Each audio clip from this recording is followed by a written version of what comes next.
nasezeye ku rukundo n'urukumbuzi ndujyanye, nsezera no ku babyeyi kugira ngo mbone inkwano yo kuzabona umwana nakunze, kugira ngo mbone inkwano yo kuzabona umwana nakunze.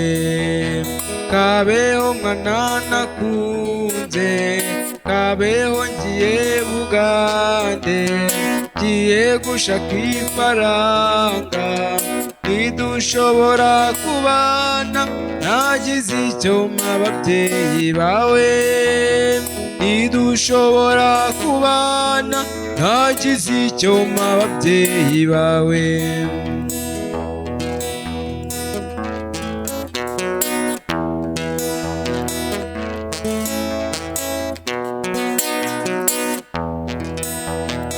Ubwo mfatiye Bugande ngerayo mfite ibyishimo, nkora y'amezi 8, ubwo ngaruka imuhira nziko ngiye kubona uwo nkunda, ubwo ngaruka imuhira nziko ngiye kubona uwo nkunda.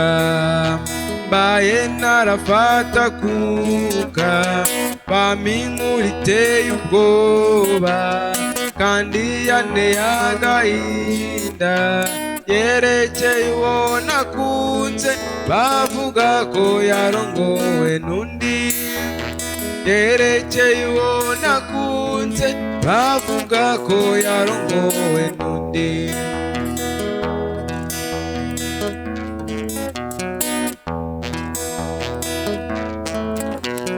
Bati dore icyamuteye yiyiziye umucuruzi, ati mumume mutware payi 8 nongereho n'inyana y'igaju, payi 8 nongereho n'inyana y'igaju. Ndababara bitavugwa ubwo mpita njya kuryama, ntabwo nigeze ngoheka, ababyeyi bo bibwira yuko ari ukwirukira gusa, ababyeyi bo bibwira yuko ari ukwirukira gusa.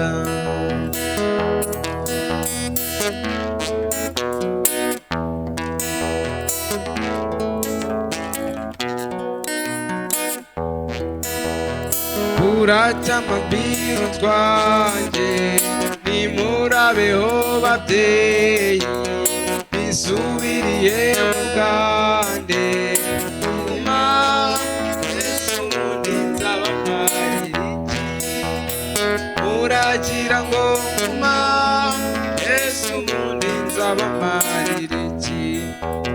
Nimenyera guwo nkunda none ngo baramutwaye, nsigaye meze nk'uwumye, muragira ngo nguma Yesu ubundi nzabamarira iki, muragira ngo nguma Yesu ubundi nzabamarira iki.